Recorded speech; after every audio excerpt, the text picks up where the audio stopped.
Okay, hi everyone, and welcome back to another book talk marathon here at 8 Letters Books and Publishing. I'm your host once again, Cindy Wong, and we're just done with the book launch of Doc Jenny Albino with her book Dive the Debts. And this time, we're going to spend about 2 hours to talk about the finishers of the 31 Letters collection. So, if just in case you missed it, last month we launched around 40 booklets um, for those na mga nakatapos ng 31 Letters Challenge last January. So we selected the best of the best, and we're presenting them to you guys here at 8 Letters. So, all right.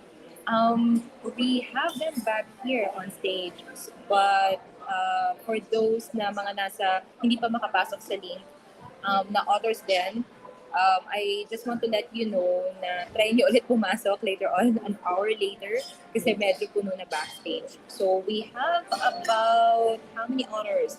That's 8 authors altogether na magjo-join with us today. So once again, I just want to highlight or mention para dun sa mga authors na hindi pa makapasok backstage, please try again an hour later.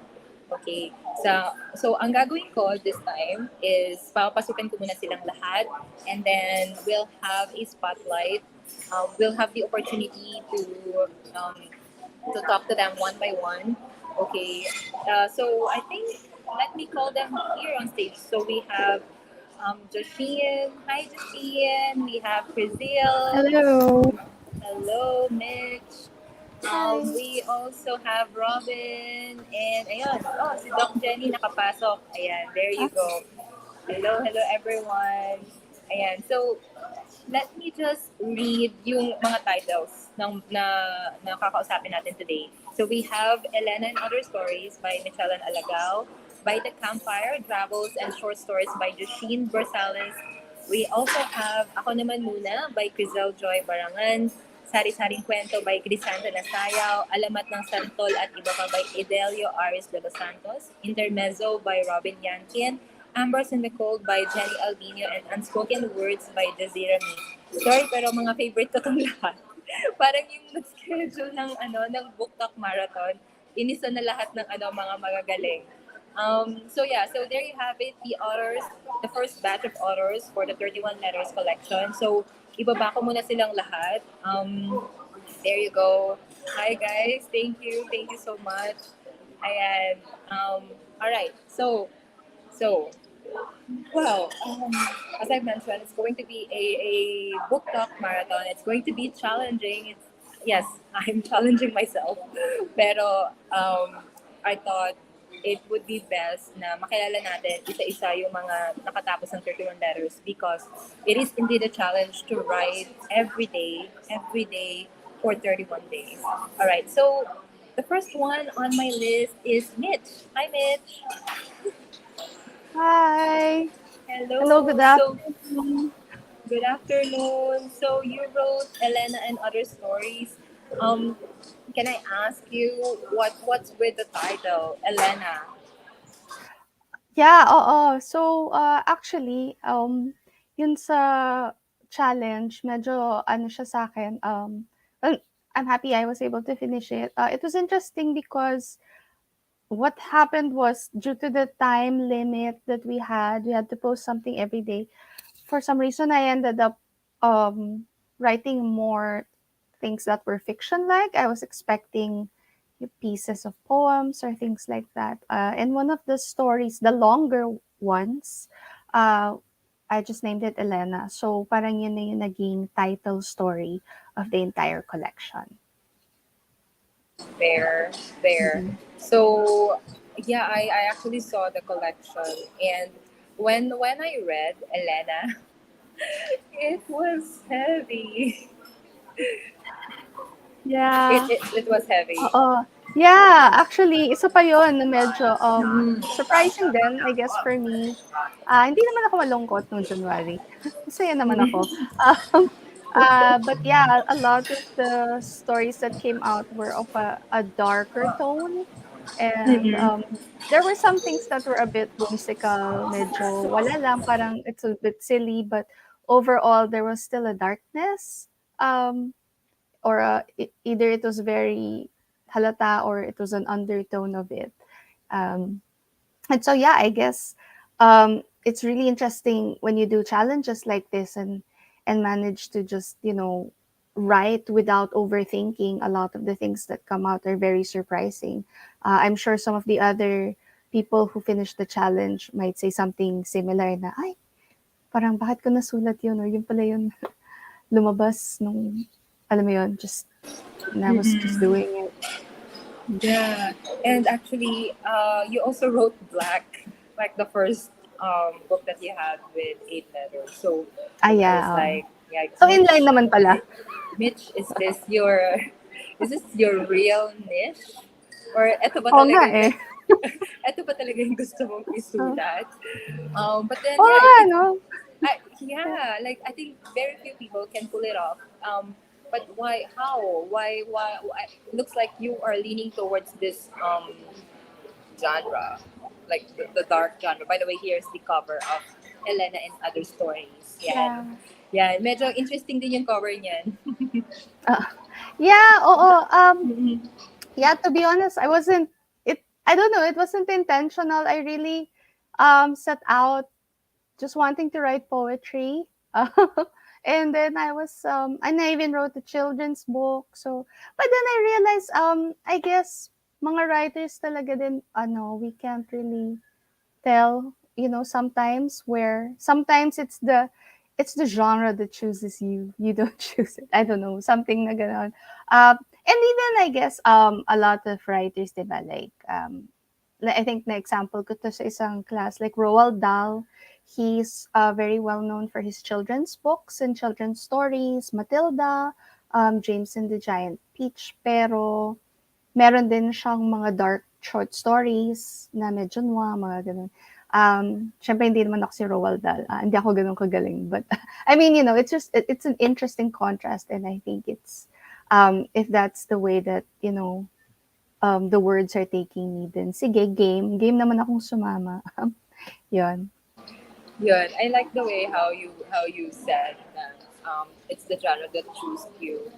Kasi, yeah, sometimes, I mean, I can also relate because I'm also an author myself. Pero, yun Yeah. nga, when you get into a challenge and then parang, okay, just write whatever it is that you want to write. Mhm. Then parang doon na talaga yung lumalabas yung ano ba talaga yung pwede mong isulat, kaya mong isulat. Exactly. And, oo, Oo. yung kaya mong, like, yun talaga yung, kasi, I mean, it's a challenge, like, you're forced, and it comes easily for you. Mm-mm. And yes, Roald Dahl, yeah, because I believe you also have written children's books, diba? Mm-mm. Oo, Yeah. yun, yun. Yeah. So, there. So, it's good. It's good that you're bouncing Mm-mm. from one genre to another. But, okay, aside from Elena, from like the story Elena, like, is there any Mm-mm. other favorite story or poem doon sa loob ng collection?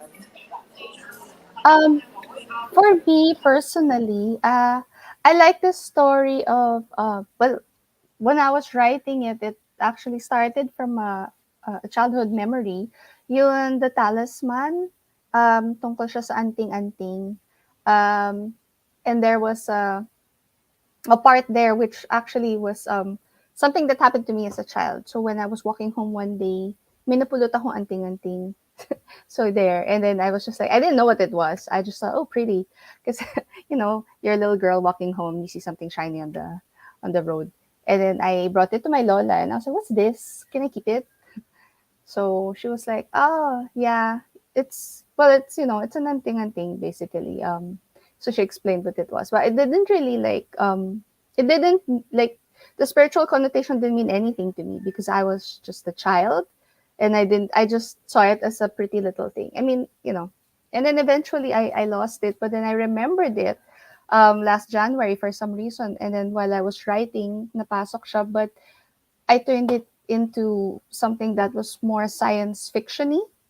Um, so I was thinking, well, what if we combine those two ideas into something like something very like Filipino, and part of our folklore with something that's more technological. And so there. So that was like just that little story.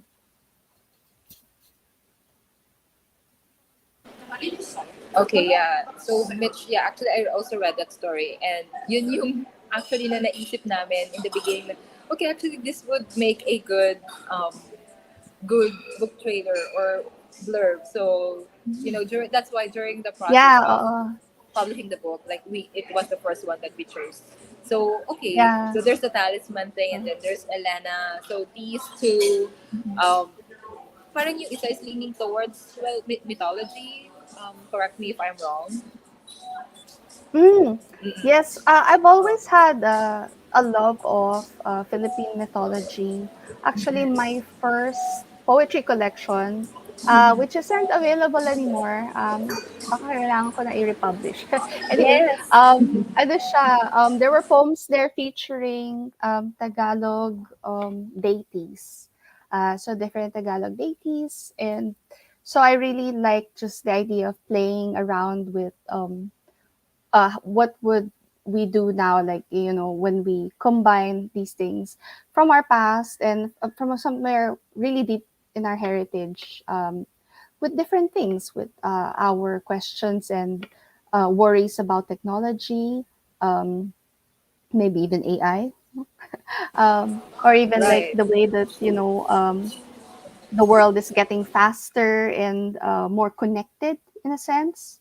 um, and I think it also stems from, I guess, because I love Neil Gaiman, and I like what he did, with his own books, with Norse mythology, in particular. So like Anansi Boys and things like that. So yeah, so it was very interesting to me how he envisioned the old gods in a new land. So yun, yung parang sa atin, it makes me wonder how that would be. What would it look like for us? Yes. Mitch, will it be possible for you to read an excerpt from the book? Oh, yes, I can, because I just opened the PDF now Yay! when I was looking at it for yun, approval, for Oo. printing. But yeah, so while you're looking at it, Yes. kung ano man yung babasahin mo, I just want to highlight once again, you can get the book for 250, yeah, 250 pesos Yes. on our website. It will also soon be available on Shopee. Yes, para mas Yay. madali lang yung delivery. Oo, Yes. Ayan. correct. Oo. Yes, Sige. but yun na nga. Kasi like we also received a lot of pre-orders in the past month when we launched it. But then, ayan Mm. na, ngayon, nagkukumahog na ang aming team na mag-ayos. Okay, so yeah, sa mga orders, they are on the way to you guys. Okay, so Mitch, we're ready. Yay. Yes, okay. So I'll read one of the short pieces, and it's called The Tree. Yan. So I think I can read the entire thing since it's short lang naman. The Tree. The balete in front of our house was supposed to be haunted. It was a stunted, twisty thing that was too small for a copper, too big for duendes, and just right for ghosts. Each night, someone from the neighborhood would light a white candle under it. That crooked tree was the first thing visitors noticed. It distracted them from staring too closely at the little boy who would open the gate barefoot and the young girl who served them juice with calloused hands. "Why don't you cut it down?" a visitor would ask the old woman who lived there. "Malas yun," she said. "The tree brings luck, don't you know?" She laughed heartily, humor all over her face, except her sharp eyes that made the girls flinch and the boys scamper away. When they found the little boy's body, it was thin and bruised and curled into itself. He had fallen down the stairs, the police said. "Oh, the poor boy, such a tragedy," the neighbors murmured as they looked away. And when they found the old woman's body, it was as twisted as one of the branches of the tree. "She had fallen down the stairs," the police said. "Oh, the poor grandmother. Those stairs should have been fixed," the neighbors murmured again, hastily walking away. The young girl moved away. Many years later she returned to where the house stood, newly renovated and shiny. All that remained of the balete was a stump.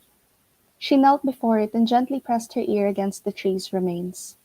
It whispered, They cut me down anyway when you left. But it's all right. You house all my ghosts now, darling. Yan. The end. Okay, wow, that's nice. Thank you, Mitch. That Okay, was also thanks one of my too. favorite.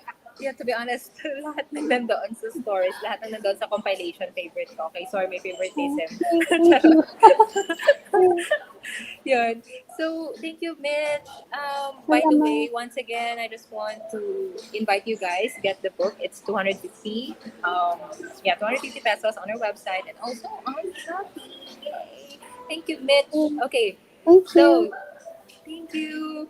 Okay, so you guys, so the next one that we'll have on stage is also a okay. This is also one of the best finishers doon sa 31 letters collection. Okay, so the second one, as you can see here sa caption ng aming live is okay, Joshene. So she wrote by the campfire travels and short stories. Hi, Hello. Joshene. Hi, Cindy. How are Thank you? you. Thank you so much. I'm good. It's really hot right now, very summer, but I'm good. Mainit, yes. Okay. Yes. Yeah, I would like to also show your book cover because that's also very special. Can you tell us more about like who designed your book cover? Because like you guys were given the chance to design your book covers, right?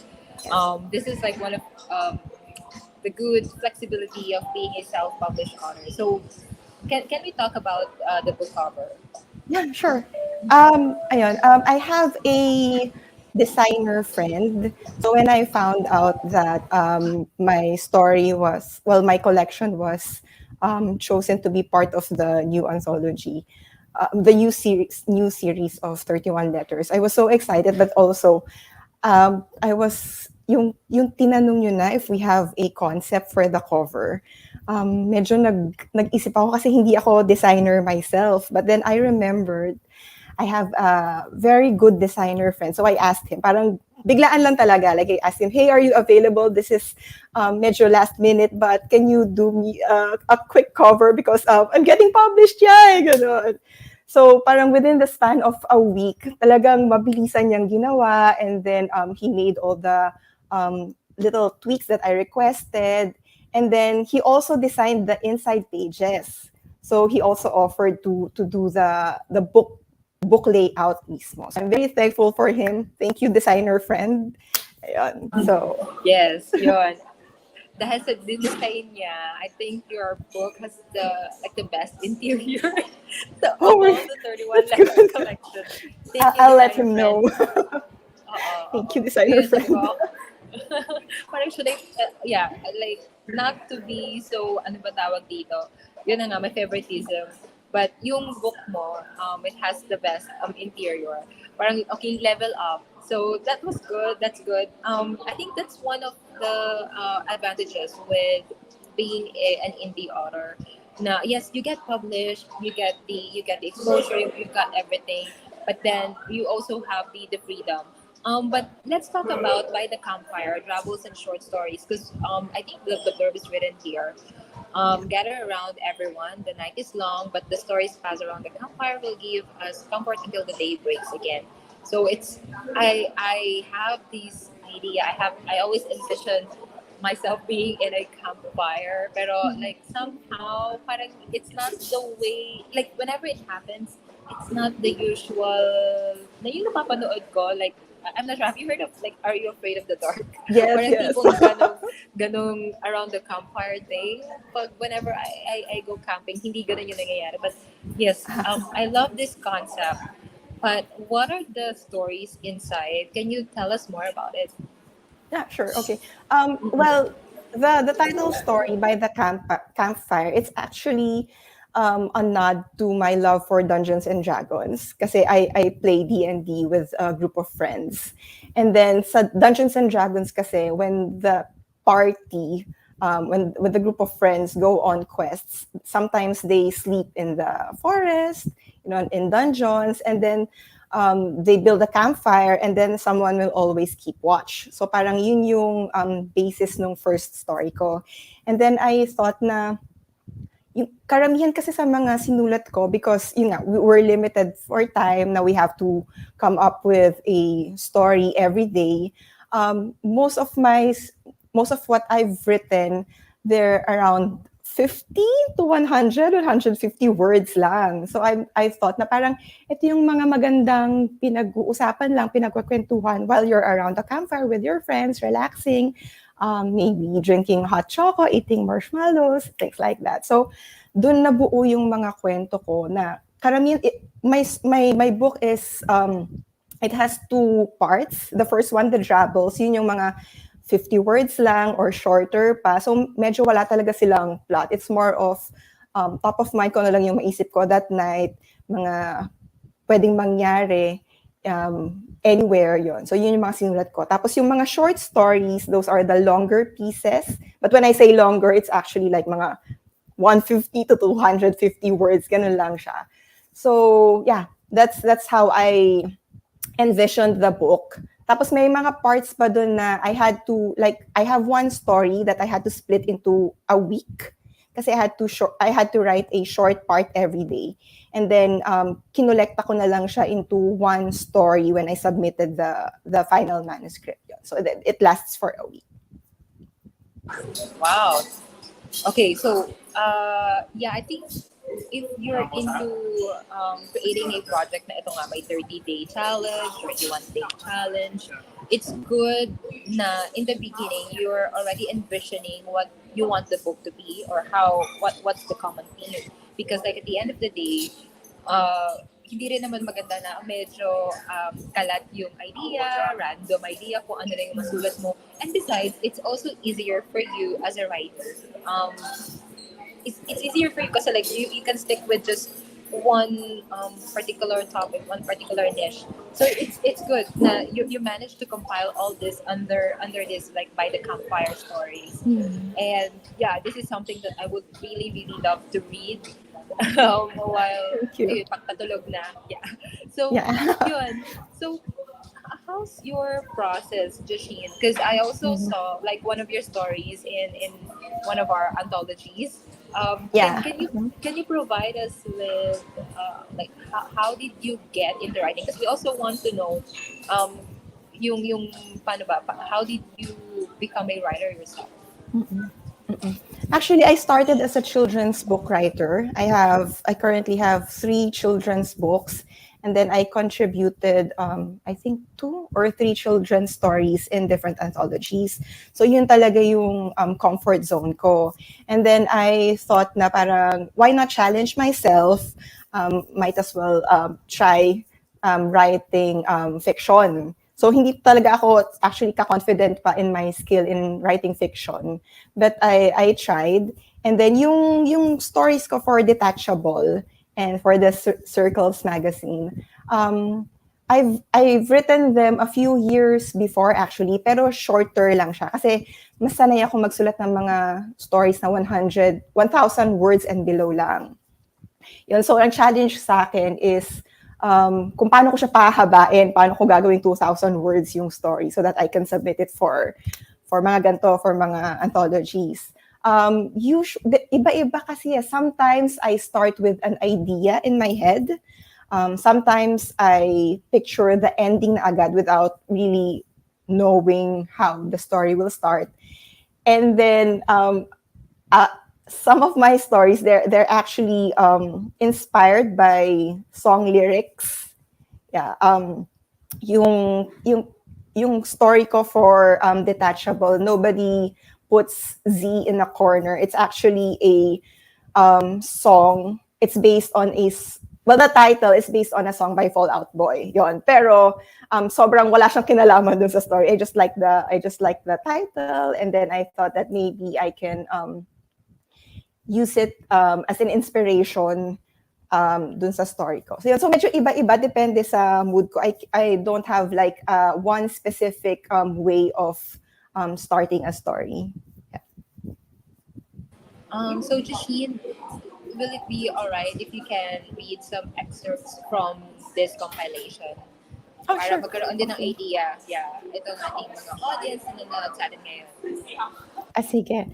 But I'll just read the title story, By the Campfire. Yeah. Okay. By the Campfire. Falling in love wasn't part of Macria's plan when she ran away from Scarabray. Adventuring in a new place? Yes. Escaping her father's rigorous trainings and expectations? Yes. But falling in love? It had never even crossed her mind. Months later, Macria found herself keeping watch while the rest of her party slept. In the silence of the night, she observed each one, committing to memory each small tick, each sleeping habit, realizing yet again that every little thing about them has captured her, body and heart and soul. It was the way Eldrin sat silently with his back against the tree, never fully asleep, his dark elven skin glimmering against the campfire. It was the manner Giddy kicked his blanket, little gnome feet shooting up as he murmured incantations in his dreams. And Hanzo with his stoic demeanor and that warm smile she sometimes sees him make when he thinks no one is looking. Hanzo, who was so fierce in battle, so gentle in sleep. Macria never understood what love meant before, never planned to commit herself to anyone before she ran away from home. But as she sat there, watching over her small band of boys, protecting them while they slumber, she accepted a simple, singular truth. She loved them all. That's it. Thank you.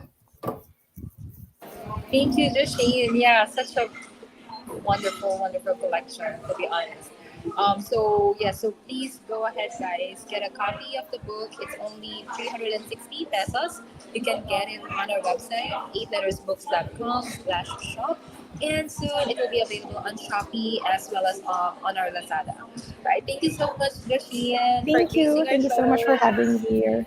Thank you. Okay, so who's next? Who's next? Who's next? All right, you guys. Kaya pa ba? Dalawa pa lang yan.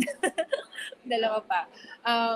Yeah, medyo mahaba yung list natin today. So next one, we have another finisher is Chrizylle Joy Barangan. So she wrote Ako Naman Muna. Yan, so after two English 31 letters collection, ngayon naman dito naman tayo sa Tagalog. Hi, Chrizylle! How are you? Hi po. I'm fine. Medyo Hi. kinakabahan. Ayan, okay lang yan. That's very natural. So yeah, this is Ako Naman Muna. This is your 31 letters collection. So, well, I hope you like the cover. But anyway, Ako Naman Muna, what is this about? At first glance, I thought it's about self-love. Am I right?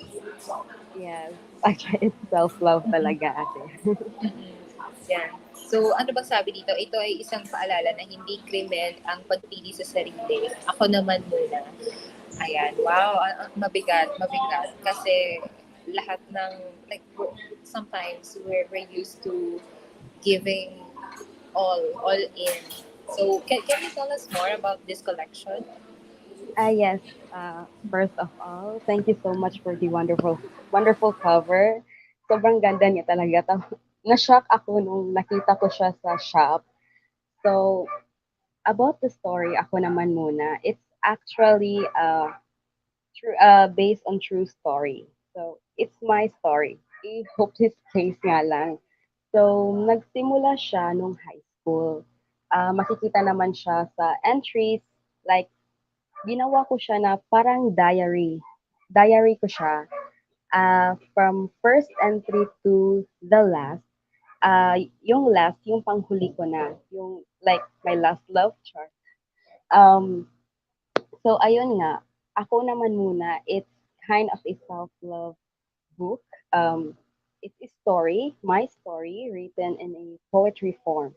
So, it's like, ang hopeless niya kasi, parang nagmahal ka nung high school, nagmahal ka nung college, tapos nung may katrabaho ka, nagmahal ka ulit, pero parang ayaw nila. Okay? Pero, nung may dumating, recently lang, kung nanonood man siya ngayon, please lang, disregard. Pero, um, ayun nga, dumating siya. Parang, sina, hindi naman niya sinabi agad-agad na, like, gusto niya ako, something like that. Pero parang may connection talaga eh. Palagi kami nagsasama, tapos bawat gabi, 6 p.m. kasi yung out namin. Tapos palagi kaming naglalakad papunta sa apartment, ganon, doon sa Carbon. If you're from Cebu City, alam niyo yung Carbon Market. Doon kumakain kami. Ayun nga, um, parang subtle na gusto ko siya, gusto niya rin ako. Pero hindi namin sinabi sa isa't isa. Until that one time na okay na. Parang lumalim na. Pero na-realize ko kasi sa bandang huli na kailangan ko ba talaga 'to? Like, siyempre kailangan ko, pero sa simula't sapol, todo-todo na kasi yung pagka-hopeless ko. Tapos parang dumating siya bigla sa buhay ko. Pero hindi pa kasi ako sure. Gusto ko kapag ito na talaga yung tao. Gusto ko yung sure. Tapos mabibigyan ko siya ng assurance. Pero hindi pa kasi ako sure noon that time. So I thought to myself na okay, anong let's be friends lang muna. So ayun nga. This time parang pinili ko naman yung sarili ko. Kasi kapag nagka-crush ako, parang umabot kasi siya ng 2 to 3 years. Parang ang ang taas eh. Ayun po, ako naman muna. So, the description itself, hindi krimen ang pagpili sa sarili. Kaya, please guys, wag kayong matakot na piliin yung sarili niyo. Well, I have so many thoughts. Ang dami kong feedback. Firstly, thank you for entrusting your story with us. Kasi syempre, it's very personal for you. And it's good to know that there's another writer dito sa Cebu. Kasi, you guys, if you're watching It Matters This Space in Cebu at the moment, um, but yeah, so Chrizylle, it's so good. It's so refreshing. Your honesty is so refreshing, and um, your paano ba? You're so I, I'm sorry.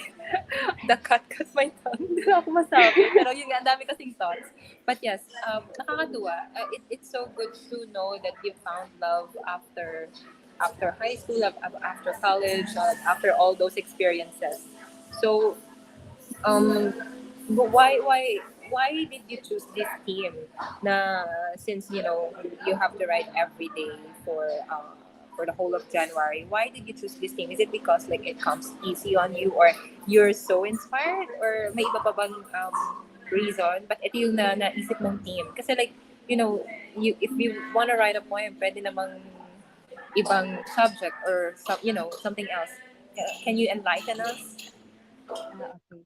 Uh, Una pa lang, I wanna write mga poems. It's not poems talaga. Like 100-word short story lang talagang isusulat ko. But then, na-realize ko na nandito na kasi ako yung sa self-care mode ko ngayon this year. So, nasa bucket list ko siya ngayon yan.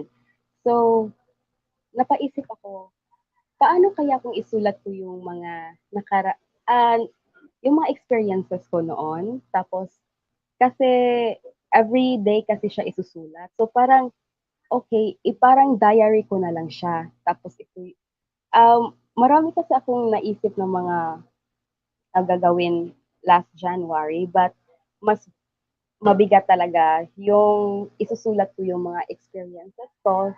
Tapos, iba kasi kapag once na mabasa mo siya, parang parang nakakatawa lang, tapos nakakagaan sa sarili.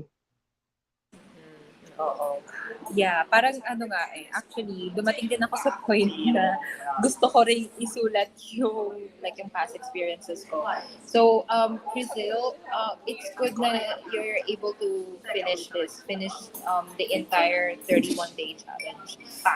But perhaps you can read an excerpt. Yung ano ba, yung mabasa, at saka bigyan mo rin kami ng idea, ito bang babasahin mong excerpt is yung bandang simula or bandang huli para magkaroon kami ng idea kung saan point in your life siya nangyari.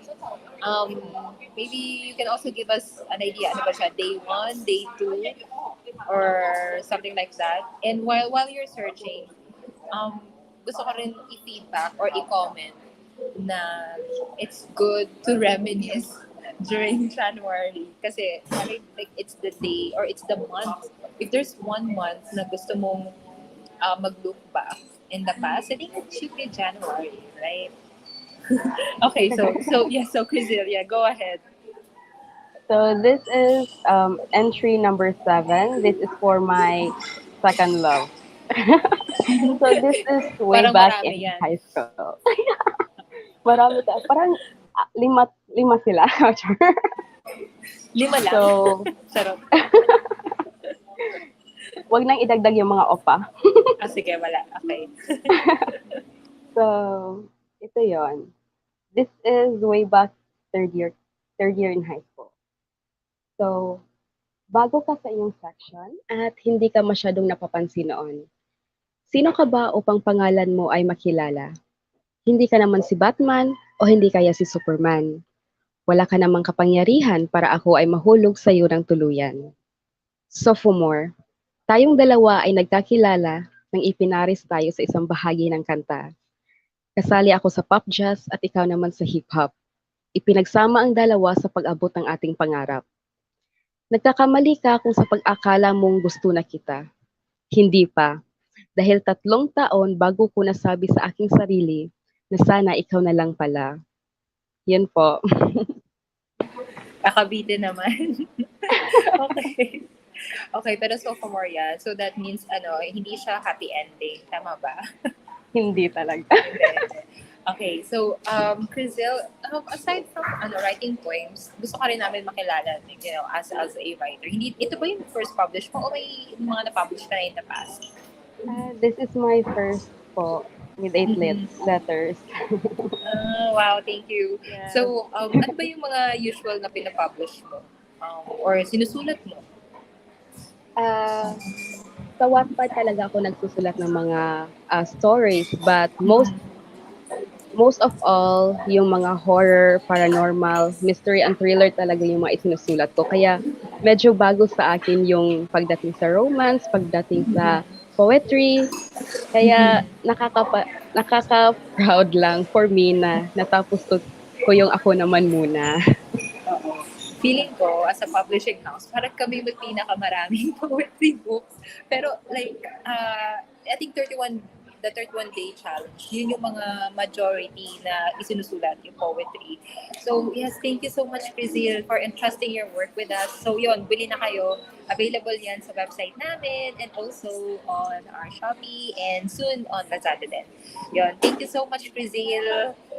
Thank you so much then, Miss Cindy. Thank you, everyone. Thank you. Ayan. Ayan. So there's Chrizylle. You've met Chrizylle. Get a copy of her book, guys. It's only 245 pesos on our website and also on our Shopee and Lazada. So this time, the next writer that will have on stage is Crisanta Nasayao. We launched her book last month. And if you've been tuning in, makita nyo yung video niya promoting her book. But then, we'll have the chance to speak with her again. Hi, Crisanta. Chris. Hi. Hello po, good afternoon po, Miss Cindy. Good afternoon. Kumusta? Mabuti po, okay naman po. Okay. So, so this time, you wrote this book. Ayan, Sari-Saring Kwento. Parang sari-sari store or sari-sari na tindahan. But can you tell us, ano ba yung, may common theme ba tong sari-saring kwento? Or, tell us more about this compilation. Opo, yung Sari-Saring Kwento, isa siyang koleksyon ng mga tula.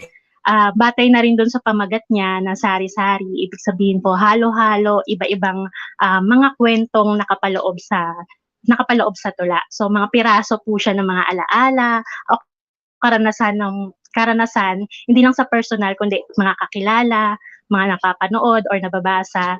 So yun po, mga karanasan na maaaring kakonekta yung mga mambabasa. Ayun. So, sari-saring kwento, yan, mga tula. So, Crisanta, if, if I'm not mistaken, parang first time mo rin sumali sa ganitong klaseng challenge, tama ba? Opo, first time ko po, tsaka first time din ma-publish. Dati sa sa school org namin. Yes, I've read the collection, the compilation. It very concise, very on point yung composition dito sa sari-saring kwento. So yeah, I'm surprised na first time mo, but para sa akin isa rin to sa mga magagaling. Sabi ko nga yung nag-schedule ng book marathon na to ay bias kasi lahat ng magagaling nilagay niya sa unang day. So, Chris, Nako, thank you po. paano ka, like, how did you come, paano yung mga naging proseso mo sa pagsusulat nitong mga entries mo ng mga tula? Like, have you always been a poet? Ito ba yung mga usual na sinusulat mo? Or have you done something na, well, of course it's a challenge, pero like for you, how would you treat yung 31-day challenge? Ano ang naging parte nito sa buwan ng Enero? Sa pagsusulat po kasi ng tula, libangan ko na talaga siya since high school. Tapos nagtuloy-tuloy na lang po hanggang college. Tapos yung nakita ko nga tong 31 letters challenge, parang challenge ko yung sarili ko na araw-araw magsulat ng tula. Inspirasyon ko lang naman yung mga karanasan and yung mga naririnig na kwento o kaya mga nababasa. Kaya doon po nakakapagsulat ako ng iba-ibang tema sa araw-araw. Oo, kasi sabi mo nga para siyang halo-halo yung mga entries dito. Bigyan mo naman kami ng isang ingredient dito sa halo-halo mo. Maybe you can pick your favorite para mapakita natin o marinig ng audience natin kung tungkol saan ba to. Kapag nagsusulat po kasi ako ng tula, depende rin minsan sa emosyon ko. Kasi hindi naman po talaga ako masalita na tao or makwento. So, dinadaan ko na lang, kung gusto kong sabihin agad, dinadaan ko na lang minsan sa pagsulat po ng tula. So, yung isa po sa favorite ko po na nasulat ko, yung ito po, maiksi. Hindi na kailangan ng tali. Mahaba, ipupusod ng madali. Tuwid, maayos pa rin, kahit mahangin. Kulot, buhol mo'y hirap tanggalin. Ngayon, hahanap-hanapin hanggang kailan hihintayin. Pag-usbong ng kaunti. Nasulat ko po yung tula na to kasi kulot po ako eh. So nahihirapan ako sa buhok ko. Parang gusto ko sana straight na lang yung buhok ko o kaya maiksi na lang. Nasulat ko to kasi parang bakit ba ako nagrereklamo sa buhok ko? Paano yung mga tao, lalong-lalo na sa mga cancer patients na hinihintay lang yung pagtubo ng ng buhok nila. So parang nasulat ko to dahil naging inspirasyon ko din sila. Parang ganun po. Wow. So depende yan sa emosyon mo. Yung nakita ko dito, ito ba is masasabi mo, ang pagsusulat ba ay isang full-time para sa'yo? Kasi nabasa ko rin yung bio mo. Sabi dito, nakapagtapos ka ng komunikasyong pangbata sa Universidad de Manila. So, since pinursu mo na yun sa, like, back in college, and now you're writing again, and you got published, ito ba yung linya ng trabaho mo ngayon? Naku, Miss Cindy, hulaan mo kung anong trabaho ko. May microphone ka. Hindi po. Isa po akong admin assistant sa isang company po sa Quezon City. So talagang malayo yung trabaho ko sa gusto kong gawin talaga. Pero dahil gusto ko nga 'to, pinagpapatuloy ko pa ring magsulat. Wow, yan yung isa yan sa mga rason din kung bakit namin pinupurso pa rin yung 8 letters. Kasi like tulad mo, hindi ko naman kayang i-full time din yung pagsusulat o yung pagpapublish. Pero parang parang ito yung humihila sa atin, babalik na parang, hey, you have to do this, parang you're meant to do this. So yeah, it's good to hear another person na nandito sa linyang to. Oo nga And po. Ang hirap pong maging adult. So kailangan talaga 8 to 5 yung trabaho. Tapos syempre ayaw mo namang makulong doon sa na yon, sa 8 to 5 PM na yon. So kailangan mai-express mo din yung sarili mo. Kaya naisipan ko din na mag-aral ng pagsusulat, maikling kwento. okay, so it's good na pinupurso mo pa rin siya. So, ayan, ladies and gentlemen, it's only 150 pesos, Sari-Saring Kwento by Crisanta, Nasayao. Available yan sa website namin, and soon sa Shopee and Lazada. Kung di ako nagkakamali, nasa Shopee na siya. So, kung gusto nyo ng madali ang delivery, ayan na, Sari-Saring Kwento para sa inyo, guys. So, ayun, maraming salamat, Crisanta. And kung hindi nyo pa napapanood, merong feature din si Crisanta nung April.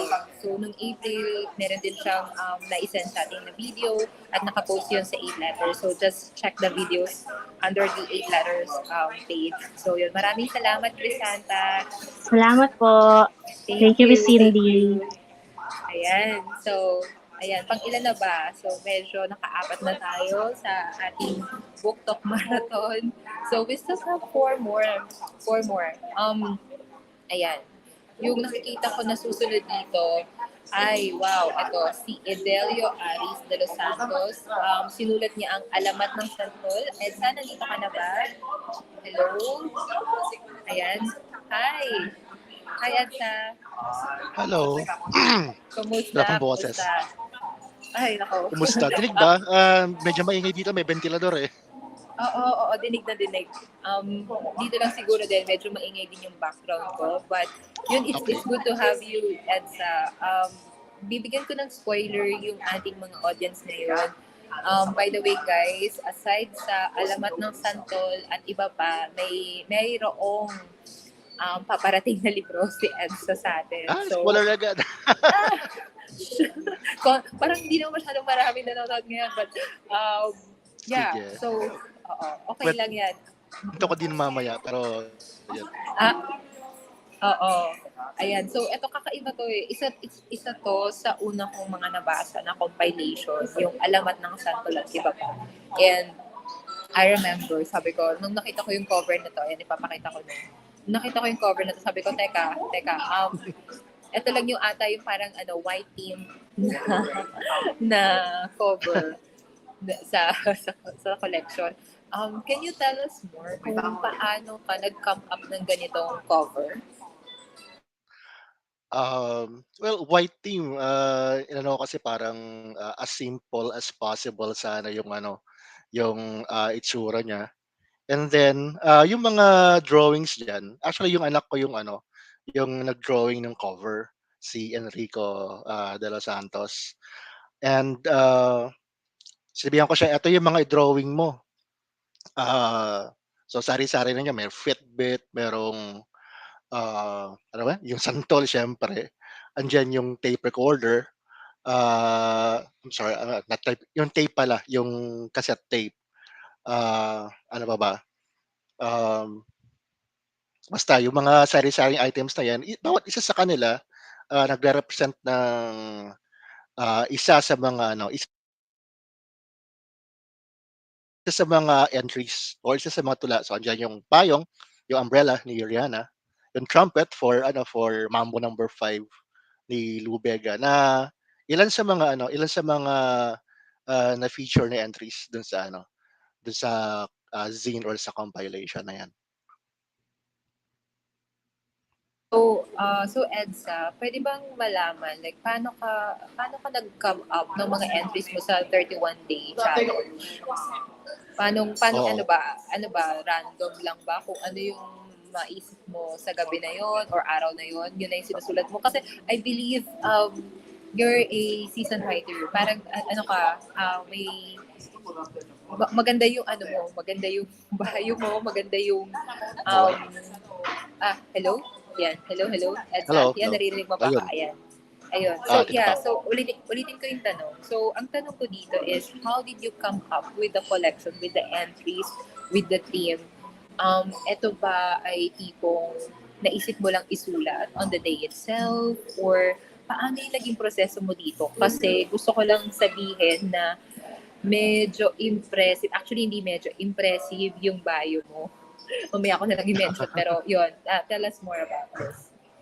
Ano, well, marami sa kanila mga ideas na previous na gusto kong isulat na nung time lang na yon, nung 31 letters challenge ko na na i-express or nagkaroon ng time na i-express uh, like yung about preferred pronouns, yung first entry ko for New Year's Day is about how different would our or how different our experience would be about preferred pronouns if we use Filipino instead of English. They uh, with Filipino it disappears, or it actually gets combined, or it disappears na uh, hindi siya kumbaga separated into he, she, they. Sasabihin mo lang sila, ikaw, kanya, kanila, niya. So, yon, isa yon. And then may mga araw din na uy, eto pala nangyayari ngayon, meron parang Introvert Day. Ito kaya maganda isulat tungkol dito. So, sulat. And then birthday ni Kim Jisoo ng Blackpink nung January 3. And well, hindi ako talaga fan niya as a K-pop star. Pero nagustuhan ko yung acting niya sa K-drama series na Snowdrop. Ayun pala, medyo closet na ako na K-drama fan. So, nanggaling din dun yung iba mga ideas ko. Like yung huli kong entry is actually a parody ng isang Korean love song na pinost ko rin sa page ko. So, halo-halo. Marami sa mga entries actually mga parody ng pagtula. Actually parody ng nung joke na alamat ng santol na santol. Anong puno 'yon? Santol. And then tinwist ko lang yung ending. Tapos yung mga favorite kong dad jokes like tear here, uh, uh, you know the drill. Kaya may drill doon sa cover eh. Yung mga lyrics ng ABBA, and then I also put in some native Filipino poetry like yung Tanaga, Diona, Dalit, which are like short poems na kumbaga katutubo na binibigkas at inaawit pa nga ng mga Filipino. Kaya yung title ng may kasamang mga tula at awit kasi yun yung mga aside from do sa parody ng Korean love song, yung iba sa mga to yung mga awit lang yung like yung sa Mambo serye, yung tungkol sa Mambo number 5 ni Lou Bega. Tapos ginawa ko rin na parang music review in the form of Diona, yung about mga paborito kong kanta ni Regine Velasquez. So sari-sari yung mga ideas na ginamit ko with coming up dun sa mga entries ko with this collection. Ayun, thank you for enumerating kung ano yung pwede namin mabasa dito. Ang isang nakita ko, well, I think it's also because how you were educated by Lira, tama ba? Ayan, Oo, special mention. Oo. I'm a member of Oo. Lira nga din pala, syempre. Oo, yun. Yun yung gusto ko sabihin kanina. But Hinanap ko lang yung, I just wanted to make sure. At ayun na nga, na-reconfirm ko nga na lira ka, EDSA. So, dati kasi in-interview din namin dito si Aldrin Cantero. So, nakita ko siya sa pasasalamat doon as Oo, part of your book. president namin And, dati na napakagaling. oo, napakagaling. And he did mention kung paano kayo in-educate ng lira sa pagsusulat ng mga tula. So, one way, or one of the ways is yung, eto nga, yung pagkuha nyo ng inspirasyon sa mga bagay-bagay, mga simpleng bagay. Hindi masyadong madrama, pero like for example, yung tear here, yung mga santo, it's wordplay, magagaling, ang galing. So yun, isa to sa mga, again, sa mga paborito ko sa collection na to, sa Thank lahat ng you. mga 31-day challenge. And ito rin actually una kong nabasa. And ayun nga guys, kung hindi pa kayo nakakakuha ng copy, it's only 250 pesos. Ayan, magiging available siya soon sa Shopee and sa Lazada. We're in the process, medyo marami-rami kaming ina-upload sa Shopee. But ayun nga, Shopee kasi mas mura yung delivery fee. But yun, and sa perhaps you can read an excerpt, pili ka ng paborito mo para magkaroon ng idea itong mga nanonood sa atin ngayon kung anong klase ba ng libro anong klaseng content ang nakapaloob dito sa Alamat ng Santol at iba pa. Yan, gusto ko yung wag sana yung Santol kasi gets ko na yun. Tsaka pinost na namin yun before, pero as an excerpt, pero hanap ko ng iba. Maganda to guys kasi maganda yung wordplay, yung pagkakasulat dito ni EDSA. So yes, EDSA, the floor is all yours. Okay. Well, isa sa mga tula, not sure kung tula talaga, pero ang titulo ay Munluk. Actually, sa Tagalog, naitingnan mo yung buwan. Pero it's a wordplay on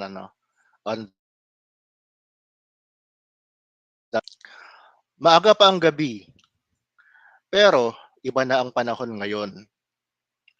Sinabihan ng ina ang babaeng anak na pumasok na ng kubo. Nakahanda na ang apunan. Instant mommy na inutang at pagsweldo ni tatay babayaran. Habang kumakain ang mag-ina, isang nakahaing siopaw sa bukas na bintana ang nakatunghay na buwan ng tatakam na umaninag ng kahit munting pag-asa sa gabing madilim. Ayun. So, isa sa mga sabi natin wordplay na sinulat ko for the book. And pasensya na, medyo malungkot yung yung tula. And yung kasi yung usually gusto ko na na yung timpla na hindi lang siya para makatula, paano makapagmulat na uy, may ganitong condition, and yet despite yung ganitong condition, people don't lose hope. Kumbaga, nakakahanap pa rin ng paraan, nakakahanap pa rin ng pag-asa, gaano pa kadilim yung yung nararanasan rin sa kasalukuyan. And more or less parang ganun din yung parang ganun din yung naging experience ko with the 31 letters challenge kasi by the last week of October, I had a heart attack, and hindi ako nakapagtrabaho for a few months until January actually. Medyo nakahiga ako dahil sumumpong din yung gout ko, hindi ako makabangon halos ng higaan. And wala parang parang ano ba sasabihin ko? Parang kumbaga yung access ko lang talaga na makapagsulat is the cellphone. So, yung buong libro na to, nabuo ko siya na hindi ako humarap sa computer. Kumbaga cellphone lang talaga yung pinagsulatan ko. When I post, I just edit it on Canva and post on Facebook using the phone. Kumbaga para i-maximize yung ano, yung kung anong kaya kong gawin kahit nakahiga ako. And surprisingly, nabuo ko yung 31-day challenge. And aside from that, I also was able to come up with another short story. Actually, two short stories na send ko sana sa mga workshops kasi ang daming deadlines nun. Kaso kako, hindi ko kaya yung deadline. So I just submitted it to a magazine. Yung isa, sinend ko sa isang, actually, it's a children's storybook contest. And hindi siya nanalo pero it became a finalist. Ayun. So, in the near future, baka may sagot sa inyo na gano'n. Wow, Kumbaga, very high level po yung mga sinusulat ninyo, no? Kasi like syempre yung iba may dalawang klase ng manunulat. So yung isa makapagsulat lang, mema lang, may ma-i-post, ganyan. Pero pakiramdam ko po sa inyo, Sir Ed, parang, hindi parang, pero tipong pinag-iisipan nyo yung bawat isusulat, bawat ilalabas, na kailangan dapat masterpiece. Ganun po ba yung pagtingin nyo sa bawat entry? O o tingin ko lang yon from my perspective? Or hindi rin naman palagi eh. Parang every time, meron akong nakikita ng mga sinulat ko dati na, parang nakaka-cringe ng basahin. Parang, ayoko na basahin yan. Gusto na kalimutan yan. I-rewrite ko na lang. Meron akong sinulat dati na na untitled as magpaparamdam ako. Pero gusto ng misis ko yung yung tula. Pero pa ako, luma na yan kako. Tsaka ang pangit kako nung binasa ko ulit. Parang ayoko na. So sabi nga parang mahalaga din yung awareness natin bilang writers na over time baka hindi natin gusto. And kumbaga because of that we will keep on improving ourselves. Kumbaga hindi hindi yung tipong hindi maisulat lang which is one of the reasons since why I underwent the Lira workshop in 2021 or 2021 kasi kako baka sana ma-improve ko pa yung ginagawa ko and I realized ang dami ko pala dapat malaman and even after being a member of Lira and going through the workshop ang dami pa talagang kailangang matutunan. So ayun, malaking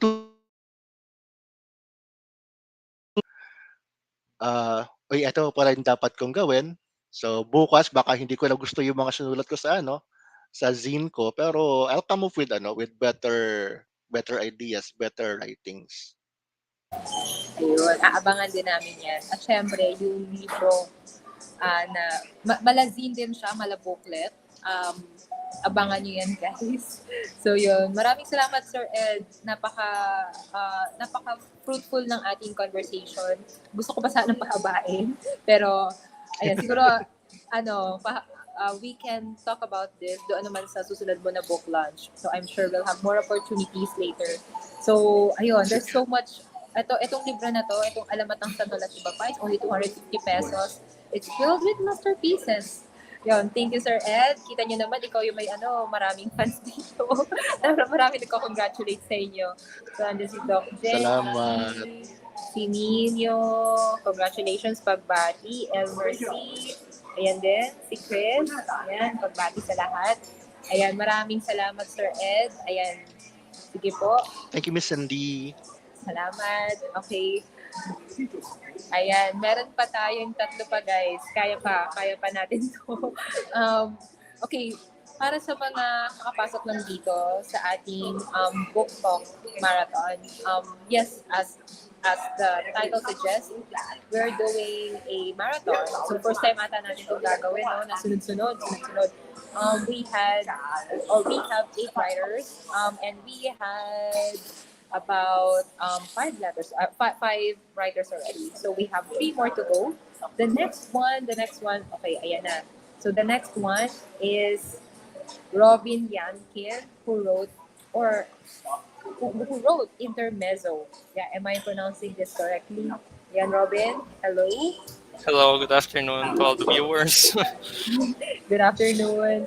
Ayan, Robin. I've seen your name um, in many books. Like one of them is yung Tales of Soliloquy. I think you're the one who edited Doc Jenny's manuscript. Tama ba? Yes, that is correct. Uh, yeah, that's correct. So yon, like this is the first time that I'm seeing your face kasi laging medyo sabi ko, ano ba to? Si Murakami yung Murakami yung profile photo. But yes, Robin, tell us more about this collection of Intermezzo. What is this um, about?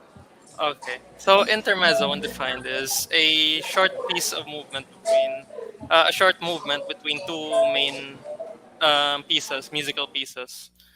So my goal with intermezzo is to basically have this collection of flash fiction revolving around music, uh, and how music shapes scenarios, or how music affects the listener's perception of events, basically. All right. So yes, Robin, have you been published in the past? Kasi I believe this is the first time that you're being published by Eight Letters. But how's your journey as a writer? Very interesting. So I started writing when I was 17. I began with a this story inspired by a song called "Plastic Love." This story about a pair of dysfunctional lovers, basically. And later on, I had this idea a few months later about this office worker who has hallucinations. And then after that, I have another story about this apathetic executive on getting having an epiphany and coming to search for his grandfather, who was apparently gone missing. His grandfather is a Hiroshima survivor. So those three segments I brought together to form my first novel, 9 to 5, and my second book, a collection of short stories. I wrote during the pandemic, latter part of the early part of the pandemic, rather around June to July. Around nine. It started with 9 stories revolving around time travel, um, found manuscripts, and other strange phenomena with the realm within the realm of the pandemic. And I revisited that collection around last 2021, when I added one more story entitled one more story about a inspired by a meme, the fried towel incident scene meme from Jollibee. And my third book is an experimental novel about this man who wakes up, finds a white rat on his doorstep, and apparently has quote unquote conversations with that rat, until out of the blue one day a portal appears. And that book is told in several styles. There's some styles parroting authors, styles in Morse code, Braille, etc. So quite a strange book. Right. So, as what I'm hearing, parang you have an array of experiences when it comes to writing. And okay, I have so many questions, but let's go Okay. through this one by one. So, firstly, I've always seen you as Don Robin. So, has this been always your pen name, or will this be the first time that you're using Robin Angelo Yansin? Okay. So Don Robin is just a profile name, actually. It's just Oh, right. but my real name is Robin Angelo Yan. Yeah. Right. And then what like okay, given the genre that you mentioned earlier, um would you say that uh is this the line of um ano ba, will you take this writing career seriously? Because like from what I've seen so far, parang ano eh, parang ang gagaling lahat ng mga ang gaganda ng mga pinablish mo. Um every entry is also a masterpiece like kanina sa Sir Elsa. But then ano ba, like but then again, you're young. I can see that I mean you started publishing while you were 17 and now you're here. Um ito ba yung ginagawa mo full day or is this sort of a part-time thing for you? As much as possible, I want to become a full-time writer, and that I really do take my writing seriously. Every word I place has meaning. Every form I my work assume has meaning. So I really do hope to pursue this as a full-time career in the future, as much as I can. Right. Okay, yun. Yun yung ano eh, like whenever I see your entry during the 31 letter challenge, because for those of you guys who are watching now, um, those finishers or those people who are into this challenge, they're supposed to post their entries in the Eight Circles group. So whenever I see your entry, parang okay, wow, okay, this one is another level. So parang okay, ito yung aabangan ko na ano makakatapos ng challenge. So yun nga, that's why I'm asking na okay, but then again, you're trying to shift. You're using a different name, Don Robin, and then you're using Murakami space, and then it just gives me this smoke of mystery. Na parang, who is this person? And then now you're here. I can see you now. Okay, okay. So let's get back to the book. What would be your favorite entry of all the 31 entries that you have in here? My favorite entry would be Song of the Kamikaze Pilots Anonymous. Because I've had this idea for the story for many. I've had this ever since I listened to that military song. I've had this idea for years now, and that sometimes when I listen to the song, I weep because it's a very intense. Had this very intense feelings come up whenever I listen to this song. Like you see the pain of the you could sense the pain of the um, pilots as they get off ride one last time and um, crash into whatever target they're supposed to hit, and that they don't really have any choice because they've been forced to fulfill their duty on pain of, let's say, imprisonment or death, and that they really do have to comply unless they face those consequences. There. So perhaps you can read that excerpt for us, if that's okay, Robin. But Yes. ayun. So before we get into the reading, I just want to remind you guys that it's only 220 pesos. You can get it on our website, elettersbooks.com/shop, and also you can also get a copy on Shopee and in Lazada soon. We're very importing all these to these platforms, and of course soon enough there will be the ebook versions as well. So there you have it. So Robin, are you ready? Yes, I'm ready. All right, we're ready for you as well.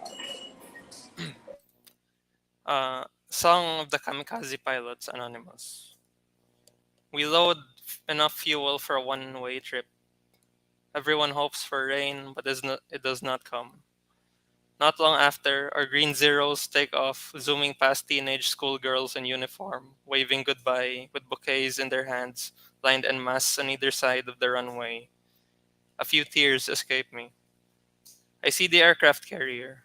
I suppress all thoughts before the training kicks in. Descend 55 kilometers from target at 25,000 feet.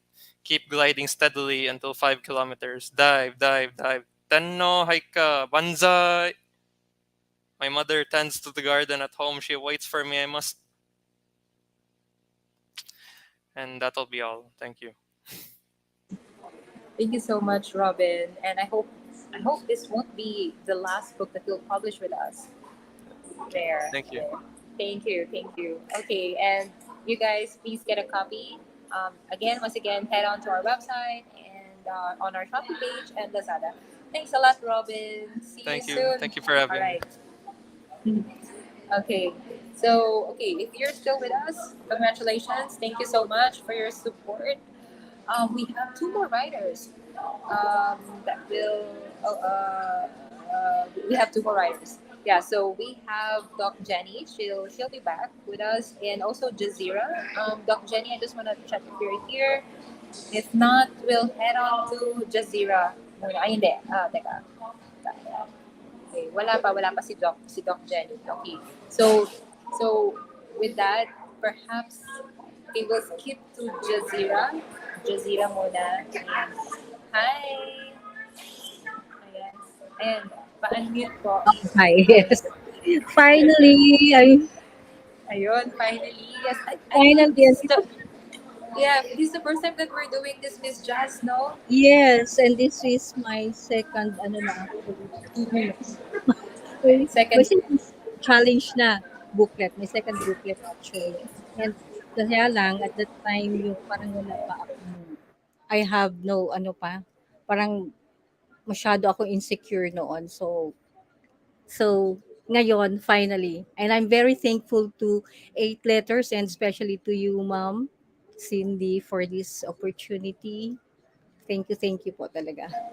Yeah, so Miss Jazz, wow, since last year, nung nag-publish tayo, medyo, yeah, as you mentioned, hindi ka pa ganun ka showy, hindi ka pa, I'm not sure if we've done this before, we've done this in the past, but I believe this is the first time that we're doing this online live. Kasi Yes. usually like we would converse on email or on via messages. And well, once again, congratulations for this Yeah, collection. thank you Um, din. Ayun, I'm going to show the cover of Unspoken Words in a bit. Just give me a few seconds.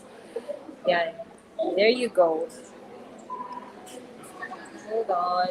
Ayan. So, ang usual na nakikita ko naman dito sa'yo, Miss Jazz, yung team mo is usually white. And I believe yung first collection mo, that was distributed during a wedding. Am I right? No, the wedding was the second booklet. The Second first booklet one is na. yes, the first one is the like, yung poems of life.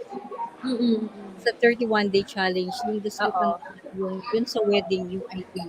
Kasi meron nag-hire sa akin na gumawa nung para sa kanilang wedding. Good. And yeah, we're so proud of And you. I'm really glad, Ma'am Cindy, kasi because of you po, sa encouragement nyo and everything, yung para bang pinupush nyo talaga kami to go on, para bang nagtitiwala kayo. Kasi ang hirap kasi magkaroon ng tiwala, especially not even sa family natin, di ba? Parang wala naman silang tiwala because of, parang syempre wala ka pang napapakita. But this time around, kasi this is already my third booklet, so parang nagkaroon ako ng parang, sige, I will go live with Mom Cindy. Yes, ayan na nga. So, pag nagawa mo na siya nung una, medyo shaky pa, hindi ka pa sure kung itutuloy mo pa ba to. And then, pag nagpangalawa na, okay, kaya pala. And then, syempre, pag nagpangatlo na, tuloy-tuloy na. And I think that's one of the things that we always recommend to our writers na wag ka namang mag-stop sa unang book or sa pangalawang book. Like, you should keep on going because that's how you would build how to build a career in writing. So, yun. So, Miss Jazz, we're so proud of you. I just want to mention that once again. Na we've seen how you grow from 2 years back up until now. So let's talk about unspoken words. Um, I can see the cover here, 240 pesos only again on our website and Shopee and Lazada. But tell us more about how was your process during the 31-day challenge. How did you come up with the theme unspoken words? Like the first challenge noon, para bang medyo nahirapan pa ako noon. Oh, ano ba isusulat ko? Para bang naisip ko, should I really join this or mag-quit ba ako or hindi or itutuloy. But then nung na-push through yung first booklet, so nagkaroon ako ng parang gana ulit, okay, I should join this again. And usually I do the work or I write sa madaling araw na kasi I'm always busy kasi at work, especially now na dalawa yung boss ko, and find it very difficult, like to have my own time. Wala talaga akong me time. So madaling araw siya, and then kung ano lang pumapasok sa isip ko, parang nagkakaroon ng random na lang ang ano. And then sometimes I get like nanonood ako ng TV sa Korean na ano, so may mga inspiration ako nakukuha. Yun yung nagagawa ko. Tas talaga sa madaling araw. There are times naman na sa pag nasa office ako, and then nagkaroon ako ng parang, oops, maganda yata itong parang a phrase, even just a phrase. Tapos sinusulat ko na siya sa cellphone, sinusulat ko sa cellphone, and then I continue it when I get home. Parang gano'n na lang nangyayari. At saka I'm so glad at least nabuo siya at hindi naman ako na late sa pag-submit. Yun. Ayun. Yun. So, yun. Thank you, Miss Jazz, for sharing. So, I think, papakita ko lang din ulit yung cover. It's very minimalistic and parang kapareho lang din siya ng first and second Yes. booklet theme mo. Actually, yes. Actually, I wanted to ano, have yung color siya, yung the background, to change instead of white. Kasi parang pare-parehas lang sila. Like, I have here yung my first and the second. It looks almost the same, di ba? Parang ano lang siya. Very pastel colors lang siya. And then this one, gusto ko sana siya i-change yung background, but ay hindi ko siya magawa eh. Doon sa Canva. Kasi maano siya. And then ang ginawa ko na lang yeah, binaliktad ko yung flowers. If you can see, parang nakahang yung ano siya. Yung sa front cover nakahang, pero yung back cover niya, hindi siya ano siya, baliktad naman. Gano'n. So, parang hindi ko siya maano, but I don't want kasi to ano to parang change yung mga flowers na yan. Parang masyado nag-stick yung ano ko. Ay, gusto ko ito parang minimalistic na ano lang siya. And then ano lang siya, parang pang tweetums. Feeling ko pang tweetums ganyan siya kasi para ang feeling ko, sige, para mabenta siya hindi lang sa mga medyo nakakatanda na, but even to mga kids. Kasi I want also to learn how to make yung parang children's book talaga din. So parang sabi ko, sige, i-cater ko na lang doon sa mga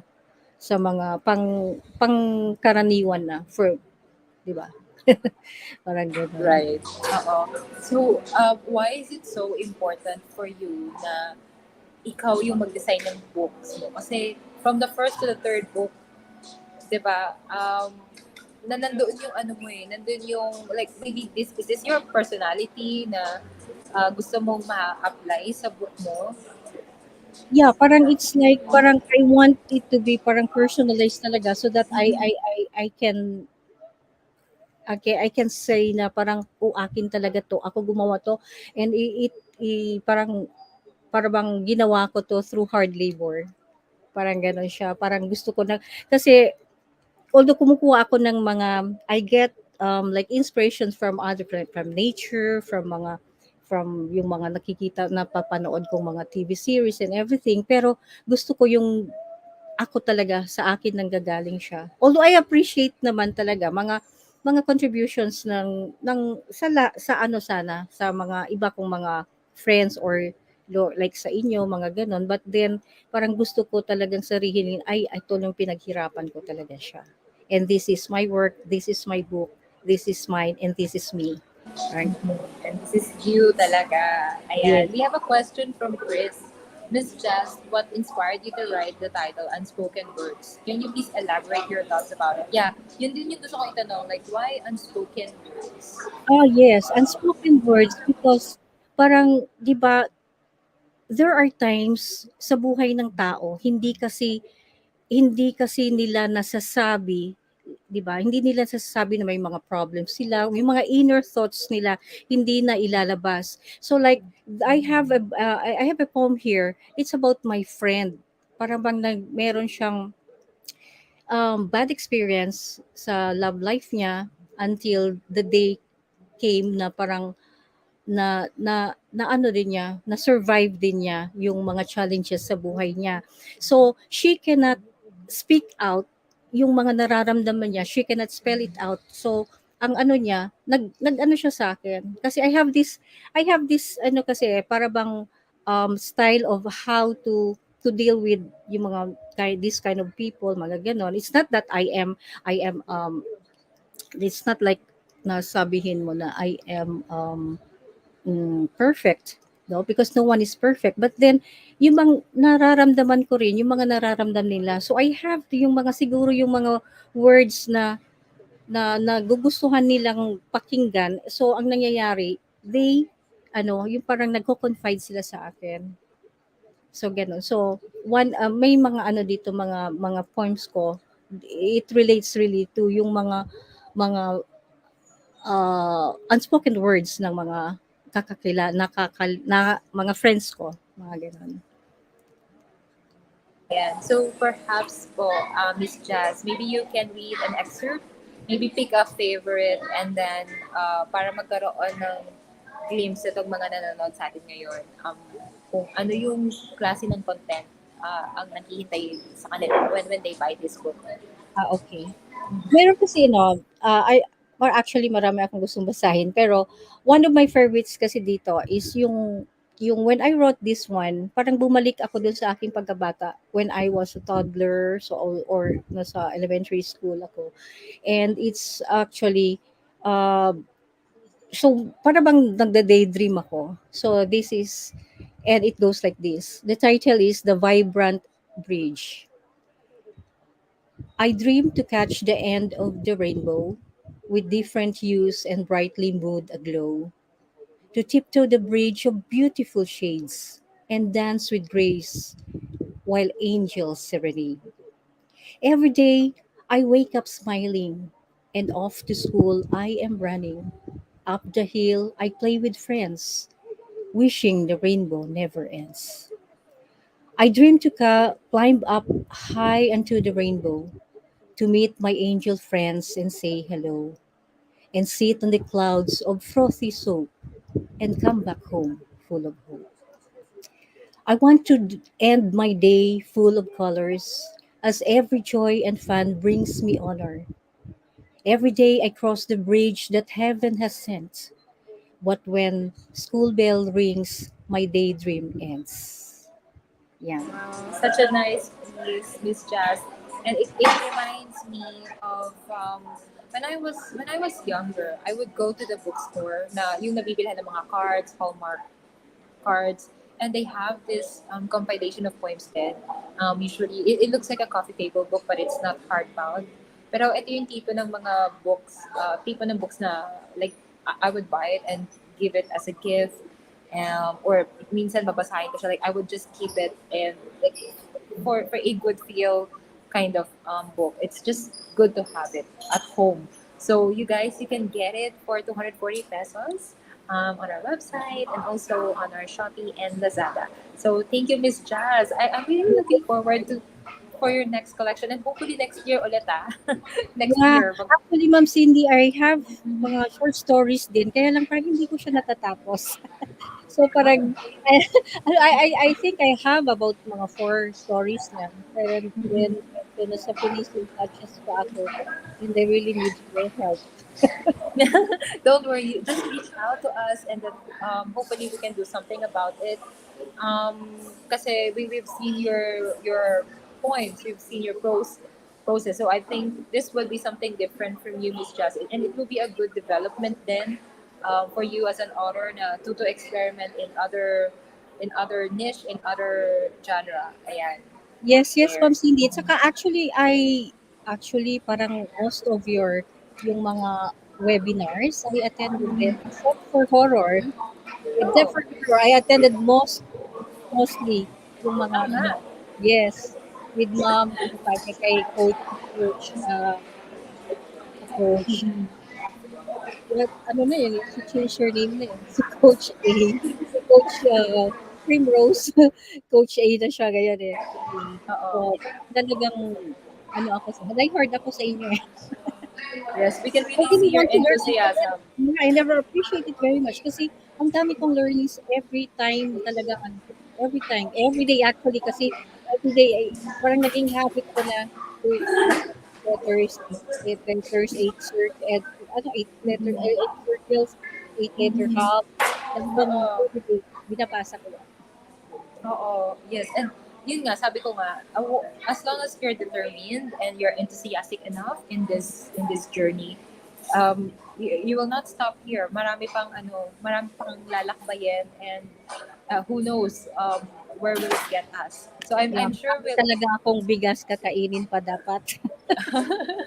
Yeah, but then the hunger is there. As long as the hunger is there, as long as parang you're still open to learn more, I think hindi lang I think, actually I'm sure na marami pa kang pwedeng i-publish, marami pa kayong pwedeng marating. And yun nga, I think this is also a good way to also advertise na on, I think in the middle of May, we'll have another workshop again, which will be about how to grow your economy as a writer.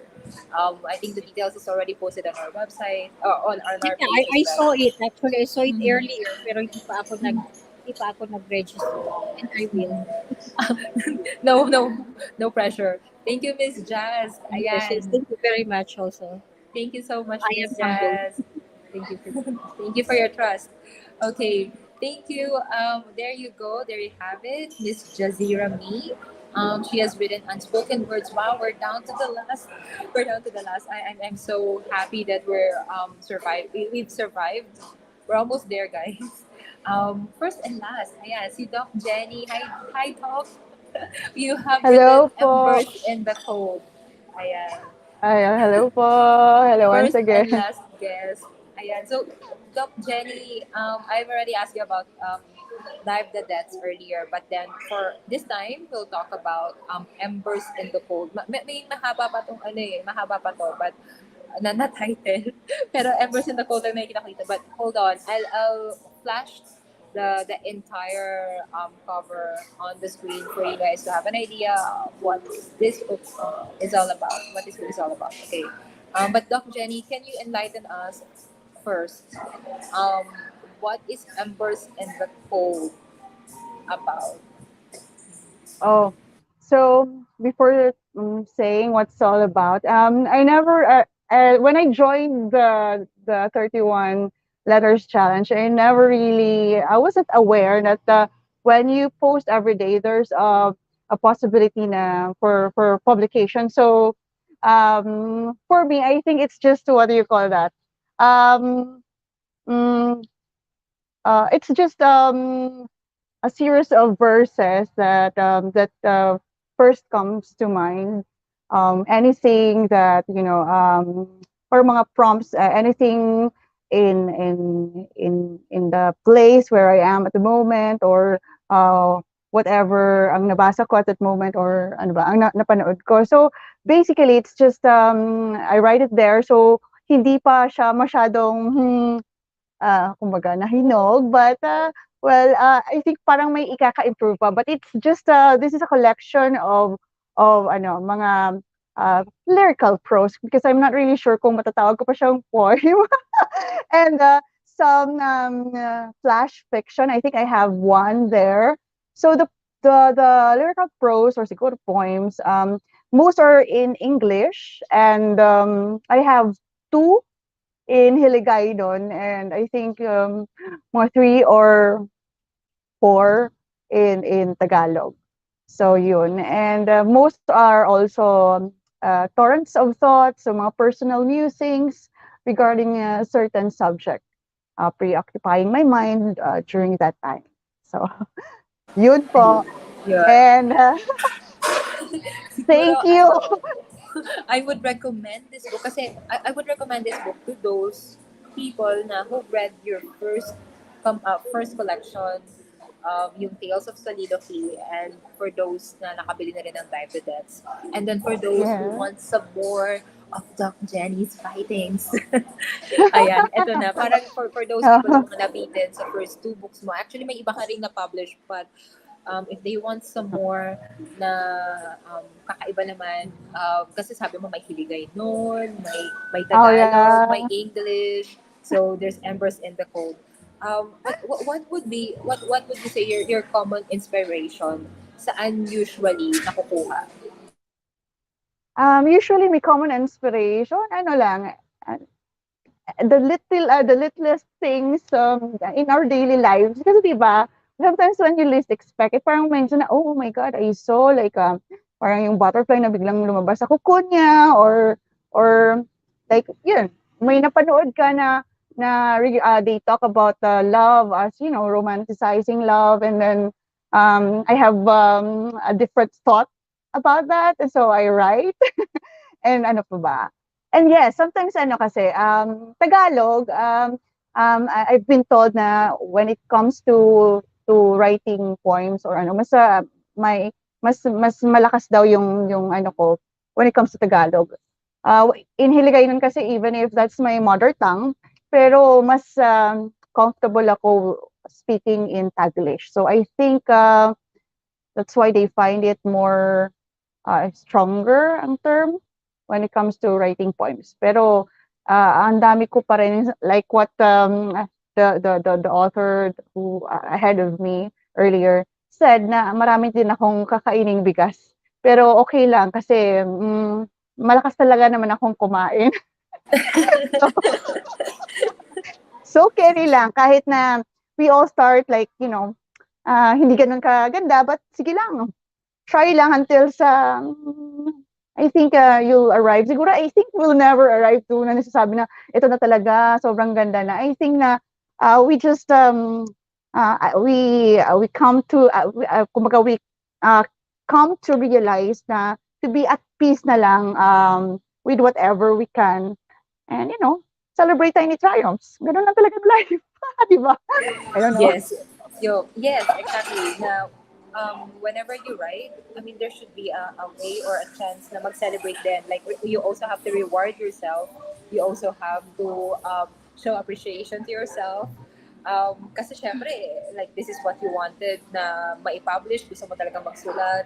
Then you have to keep going, and as long as you have this, as long as you're keeping an open mind, and you're open to a lot of experiences as a writer, it will bring more to you. Yeah, it will bring more to you. Mas marami pang opportunities ang mag-open up. So Doc Jenny, as the name suggests, Doc Jenny, you're a doctor, and I've met or I've seen several doctors who have written and published books. Like, what is it about doctors? Na parang, are you, hindi po ba kayo ganun ka-busy? Hindi po ba kayo ganun ka-busy para, like, how do you find the time to write? I think it's nothing about being doctors, no? I think it's being more about humans.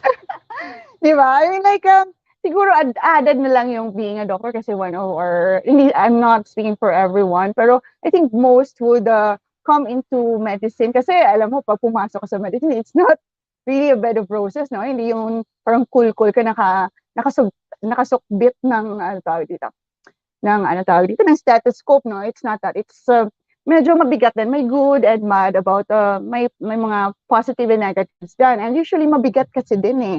Lalo pag medyo empath ka. So, lahat na, medyo na aapektuhan ka pa rin no matter how long na you've been doing that. So, I think writing for me ever since kasi, di ba, parang naging habit mo na.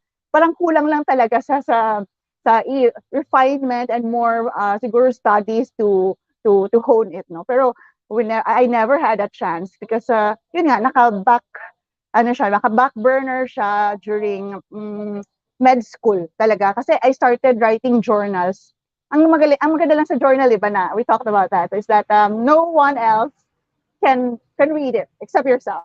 So talagang buhos na buhos. And nasanay ako doon. When I was like 12 years old yata, or I was in grade 3, assignment yun namin eh. We were required until, so yun, naging habit mo. So parang hindi kompleto sa akin not being able to write sa diary ko kasi hindi din naman ako yung tipong tao na very comfortable opening up or venting with anyone else. Mas comfortable ako just writing it and then maybe just to put things into perspective para lang makuha siya no kumbaga ma-declutter ko yung akin mind space. Yun actually. So there's really nothing about doctors because siguro ano rin nila yan, what do you call that? Way of catharsis, di ba? Yun lang yan yung pagiging me without labels. This is me without labels. So yeah, I guess yun. For me, it's part of being myself, writing, even if it's not very good for everyone, but you know, you'll find your own readers eventually. Oo. But I like the way that you mentioned it's just because we are humans and well, you're inspired with ano ba yung mga tao na nakasalubong mo and also yung nga life experiences and also ano ba it's not about being a doctor but more of your habit as a person. And I think it's yeah, writing is a good way to declutter one's mind. I think I should get back to writing later tonight because I have a lot to declutter on. Yeah. But yes, so Doc Jenny, at ano ba, may iyak ba kami dito sa mga entries mo dito or hindi naman? Oh, hindi. Kasi Actually, there hindi. are medyo sometimes emotional lang ako when I speak, no? Pero actually, mas more kasi ako sa humor. Hindi lang halata when we're online and when I write more of parang touch bases with my emotions, a part of me na serious. Pero pag, ano kasi, daily life, hindi ako ganun ka-serious. Medyo pwede ako maging, komedyante. Pero I try to tame that because doktor ka. At least you have, meron kang if people expect certain way of actions from you na parang, that commands respect since, you hold a very thin line yung between life or death. So, I still have that in me, humor. Yung parang, you can ask my friends, yun masyado akong komedyante sometimes. Pero pag I'm serious talaga, I'm serious. Like if I don't like you, I'm super, super quiet. Pero ganun. No, I don't wanna see Doc Jenny as a serious person. Because I Kasi don't parang, want to say anything bad, so I keep quiet. So just don't, wag mo lang ako i-taunt kasi I really keep quiet pag ano, kasi I want the feeling, di ba, to pass. Kasi sometimes you regret things you say when you're at the height of your emotions. So ayun, I try to like ano, kasi ayoko naman kung sino bang gusto may kaaway unless I have really no choice. Mga ganun, di ba? Pero alam niyo yun na, lang. wag niyong gagalitin si Doc Jenny, ah. Mahirap ako galitin, super. Mahirap. Yeah. I think, with a lot of people na we encounter, those people na mahirap galitin or wag niyong gagalitin ay yung mga taong yung taong mababait or the ones who are always the ones with a smile on their faces. So medyo mahirap yun kasi yeah, like I'm also the same, Doc. Sorry, nagiging personal na to, but yeah, I'm the same. Yeah, I'm the same. Like, yeah, I'm a nice person, but don't you dare.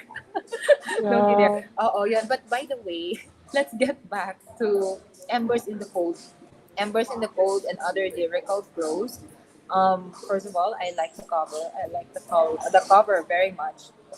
I like it also. Who made it? Pakita Diba? natin ulit. Ayan. There you Thank go. you, I Yeah, it looks like you. It looks like Oo. you in a way, and that is the vibe that I am getting from you. Yeah. Wow, I like it. I Yes. love the colors kasi pastel and at saka yun, it's like blooming talaga yung colors niya. And yun nga, one of my friends thought na I made it. So, sabi ko, I wished I made it. Pero, because parang yun nga, na-feel mo siguro yung vibe. Kasi she really thought that, di ba, we love Canva. And she thought that I made cover. True. Sabi ko, no ha, no. I think it's one of the staff or Miss Cindy. Pero sabi niya, galing, galing, sobrang galing. So sabi ko, yeah, thank you. Okay, I have a confession to make. I have a confession to make. By the way, I made a cover. So, I love it. that's Sabi ko na nga, yep. Parang spot okay. on. In Spot fairness, thank on. you po. Thank you, Doc Jen. Oh, by the way, ready na kami for your Mhm. excerpt. I'm going to share this Oh, photo. Ayan, yan. Ready na kami for your excerpt. oh my gosh, but I don't know if I can read it. Kasi pag nag-out ako, baka ano no, try ko lang. Can you please zoom it? I thank you so much. Yes. Okay. So, this is one of my brain farts, kumbaga. Like mga, because I don't agree with how they romanticize loving people because we have different love languages, di ba? So ito, ano ba yan? How do I love thee? So parang inano ko to sa mga famous natin na point. So, how do I love thee? Why not ask?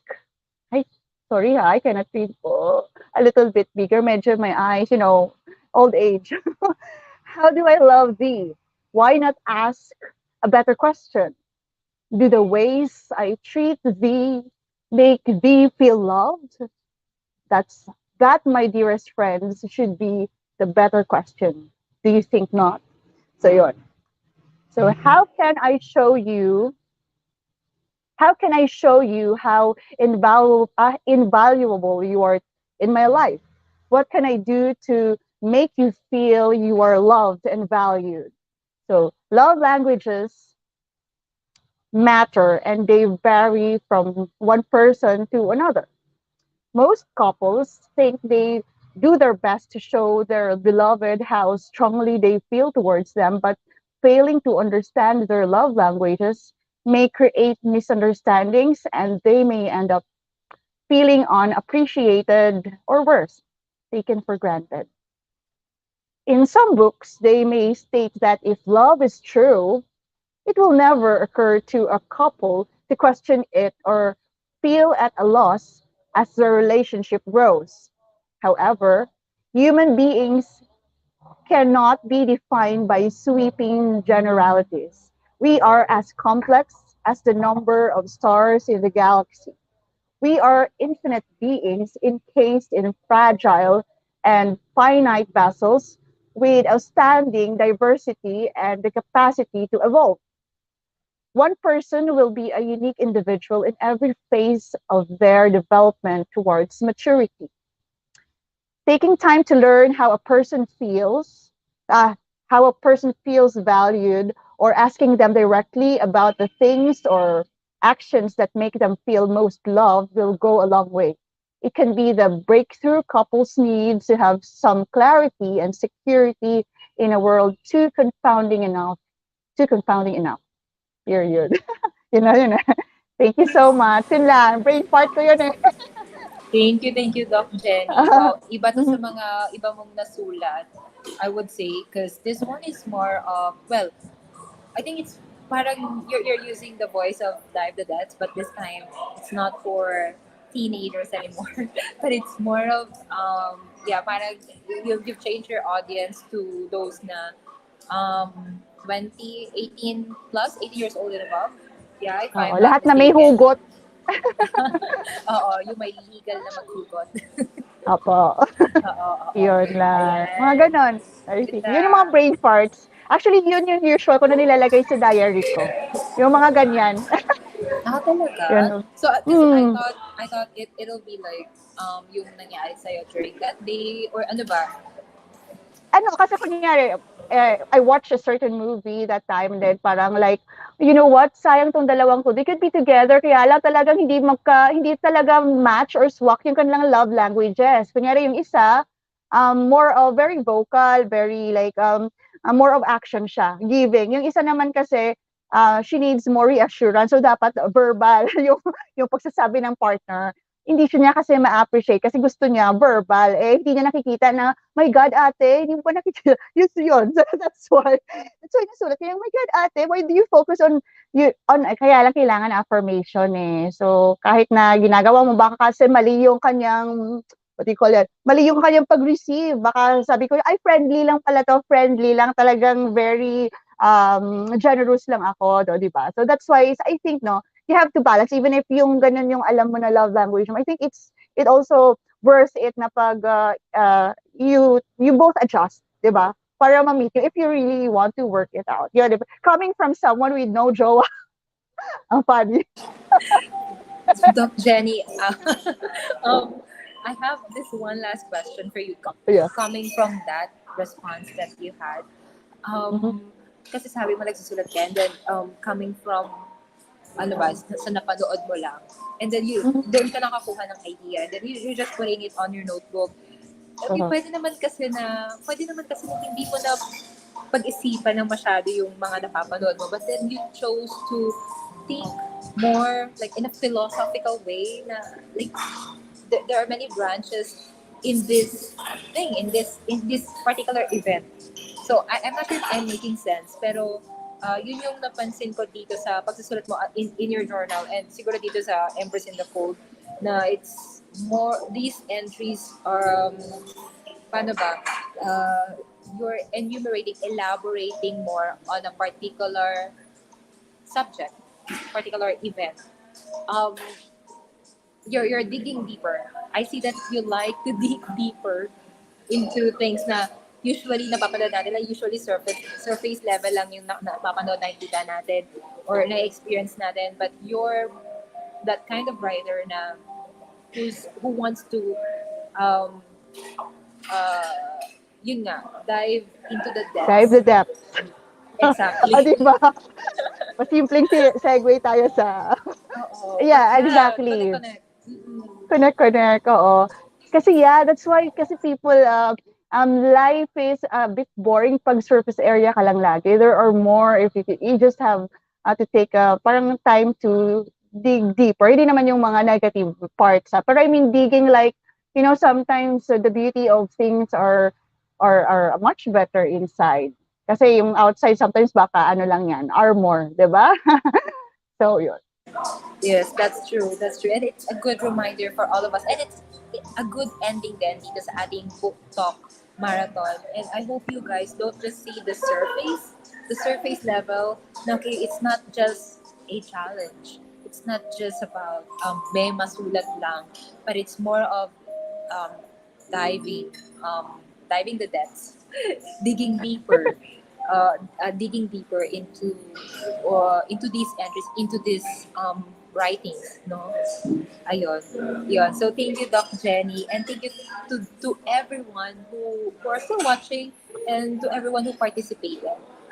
Ayun. I'm so happy, Congrats, Doc Jenny. then. You're the last, first and last person. Ayun. Yes. Congrats, Thank you. everyone. Congrats din po. Ayan, so there you have it, guys. Bye, Doc Jenny. Ayan, there you have it, guys. So we survived. We survived the book talk marathon. Na-survive ng battery ko. And it will be the same next Saturday. So we'll have a book launch at 3:30, and then we'll have another book talk marathon. Perhaps a list of 8 authors once again from 4 to 6 p.m. There you have it. Thank you so much for watching, and see you again next Saturday.